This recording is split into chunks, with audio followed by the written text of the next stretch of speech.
In spite of the differences between the religions of Islam, Hinduism, Buddhism, and Christianity, there is one common thread that many of the people living inside the 1040 window share, and that is animism. Animism is the belief that non-human objects such as animals, plants, rocks, rivers, and mountains have souls.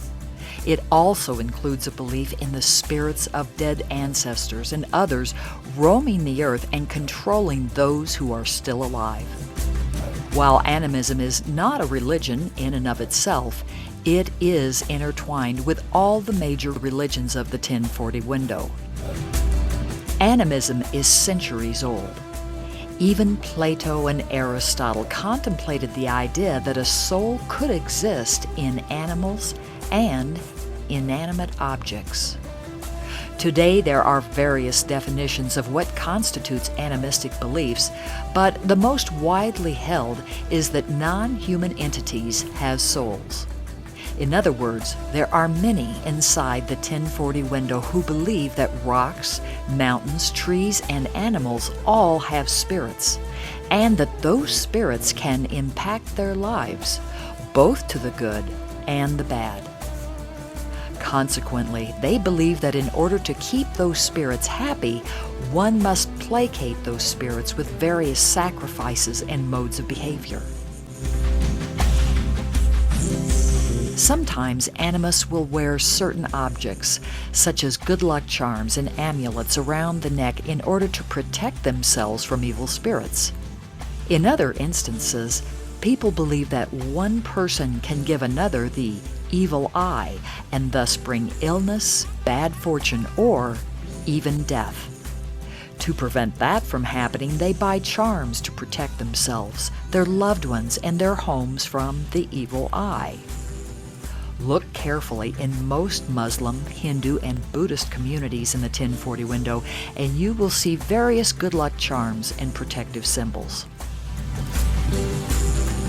Many animistic believers hold that when people die, their spirits can withstand physical death. Some believe these spirits go to another world where they are well fed and life is easy. Others fear that human spirits may be forced to wander the earth either for a specified period or indefinitely while they seek revenge upon the living. From this was born the idea that food and drink must be left at grave sites to help appease the spirits of the dead. Some cultures go even further by providing human and animal sacrifices to the spirits of the dead. One example of worshiping the dead can be seen in modern-day China, where whole families still participate in so-called grave-sweeping ceremonies. After sweeping the gravesite clear of leaves and branches, food and wine is left for the dead, and each family member comes to worship and pray to the dead. Then they burn hell money for the dead to use in case they have gone to hell. Finally, they light fireworks to scare off evil spirits. Alongside of animistic beliefs in the 1040 window, the impact of the tribal culture is enormously important to understand as we pray for these people to grow into the full knowledge of the living God. Tribalism is also centuries old, and it involves a way of living in rural villages that are under the rule of a male chief or group of elders. Often, outside visitors to the tribe are not allowed in unless permission has first been obtained from the leader of the tribe. In addition, there is usually a spiritual man, or witch doctor, or shaman who is supposed to heal the sick, give spiritual advice, and who can, in some cases, bring curses to bear on individuals who have displeased either the witch doctor, or tribal elders, or other members of the tribe.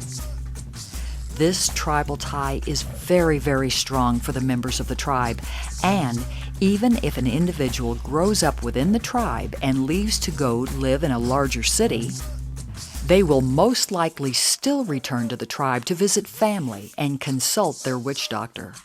This dependence upon the witch doctor holds true even if the individual has left the tribe and been educated at the university level. Fear of displeasing the witch doctor and being shunned by tribal members is very strong in many areas of the world.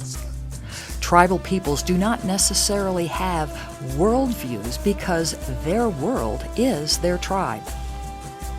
Converting to Christianity can sometimes mean, at the very least, expulsion from the tribe and family. In Africa, for example, people will secretly believe in Jesus, and yet the lifelong instilling of tribal values and animistic beliefs results in their worshiping God on Sundays and offering sacrifices or fearing spirits throughout the rest of the week. The Apostle Paul wrote, "For you did not receive a spirit that makes you a slave again to fear." Fear is a key component in both animistic beliefs and tribal life. When people fear the spirits they believe live all around them, as well as the witch doctor and the tribal elders of their village, it is very difficult to find true freedom in Jesus Christ. Please pray for the people around the world who are trapped in the bondage of animism and the ancient culture of witch doctors and other tribal beliefs. Pray for more culturally sensitive mission workers to be raised up to go and minister to peoples in remote areas. Pray for the protection of new believers and mission workers who take a stand against these ancient beliefs in an effort to bring the gospel message. Pray for wisdom and culturally relevant ministry opportunities to reach tribal members and animistic believers. And remember, tribal peoples and animists are all a part of God's waiting world.